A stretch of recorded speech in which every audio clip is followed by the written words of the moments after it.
It was late, the kind of still night that made the city feel almost deserted. I had been working the night shift as the security guard for a city office building for over a year. It wasn't a glamorous job, but it paid the bills. And honestly, I didn't mind the peace and quiet.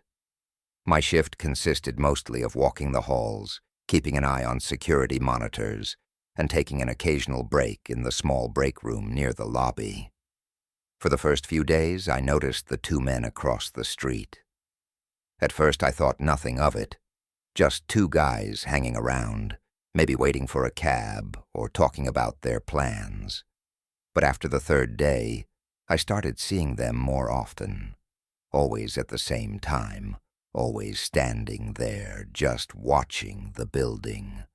They didn't seem to talk much to each other, and I never saw them move unless I stepped out to patrol. I didn't think much of it.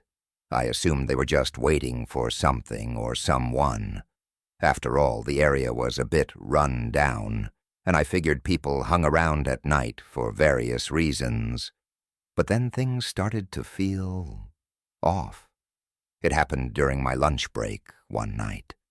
The building was quiet, and I was in the break room eating a sandwich when I heard it, a sharp noise like metal scraping against metal, coming from somewhere deeper in the building. I was startled. The sound didn't belong. I checked the clock. It was just past midnight. I immediately thought something was wrong. I grabbed my flashlight and headed out of the break room, heart pounding as I moved down the dark corridor. The noise stopped the moment I stepped into the hallway. It was so eerie, like someone or something was toying with me. I walked the entire floor, checking each office and hallway. Nothing. The place was empty, just like it should have been. But I couldn't shake the unease gnawing at me. It was as if something was waiting for me, watching me. The next few nights I kept a close eye on the building's exterior, but the men across the street were always there, standing silently, just watching. I didn't know who they were or why they seemed so intent on the building. Then it happened. The night I discovered the broken padlock on the emergency exit door. I had just completed my outdoor patrol and was walking back to my post when I noticed the door was ajar. The emergency exit should have been locked, standard procedure, but the padlock was broken, the chain hanging loosely from the door. A chill ran through me. It didn't make sense. I immediately checked the security footage. The tapes from the previous night revealed something that made my blood run cold. The two men I'd seen across the street. They weren't just standing there idly watching. They were waiting for me to leave the building. As I fast-forwarded the footage, I saw them slip into the building under the cover of darkness. They moved quietly, deliberately, avoiding the cameras at first, until they reached the emergency exit. That's when the padlock broke. My stomach dropped as I watched the footage of the men disappearing inside. The footage also showed something worse.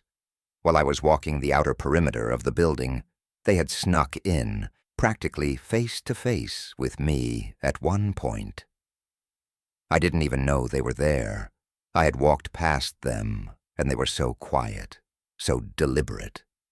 The two intruders had broken into the office building during my outdoor patrol and stolen multiple hard drives and files. They were professionals. They knew exactly what they were doing. When the authorities were finally called, they confirmed what I had feared. The two men had been targeting the company's sensitive data. But despite the cameras, the footage, and the evidence, the case was left unsolved. The men were never caught.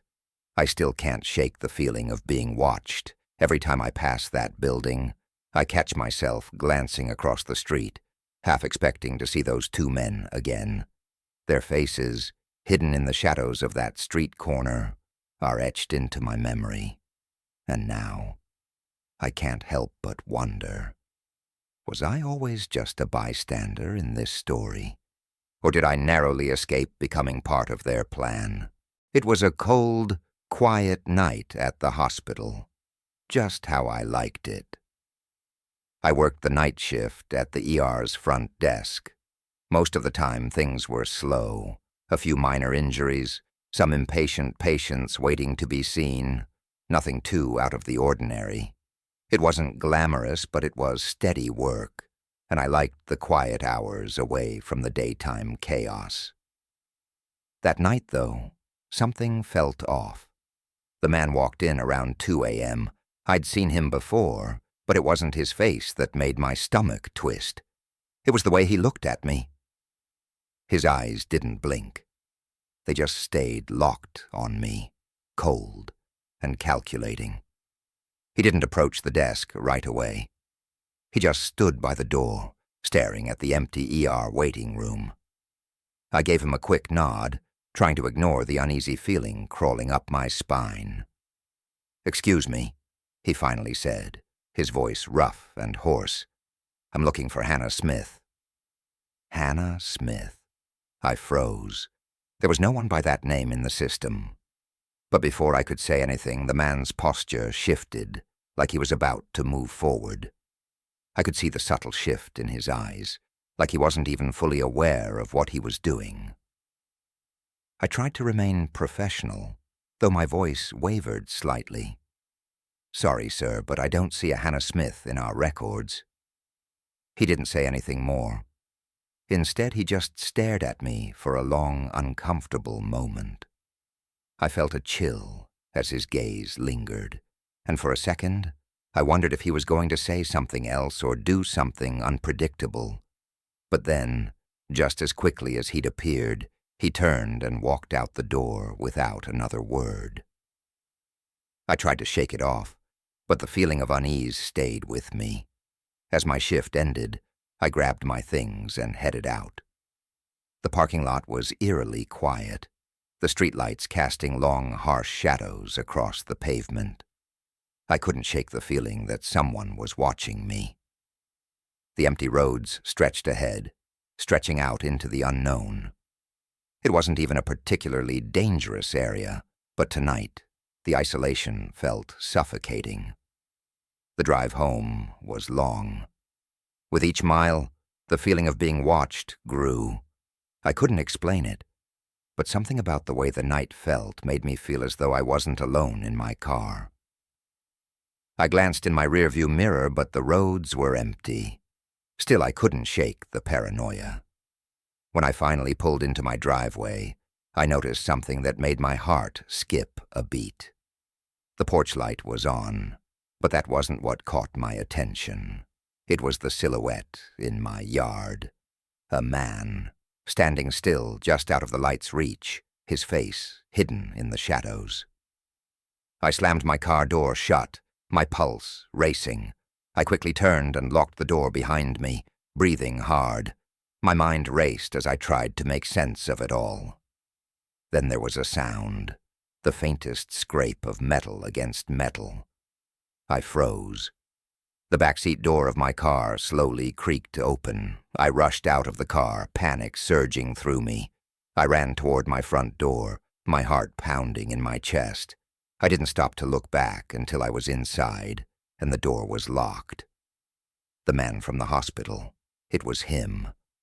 I had no idea how, no idea when he'd followed me, but he had. It wasn't just a coincidence. I called the police, but by the time they arrived, the man was gone.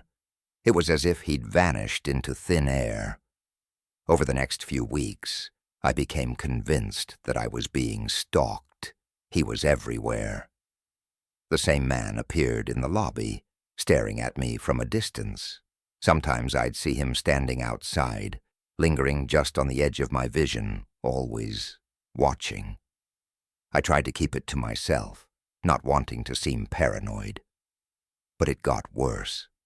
One night, as I left for my car, I spotted him again, standing by the front door, a dark figure in the shadows.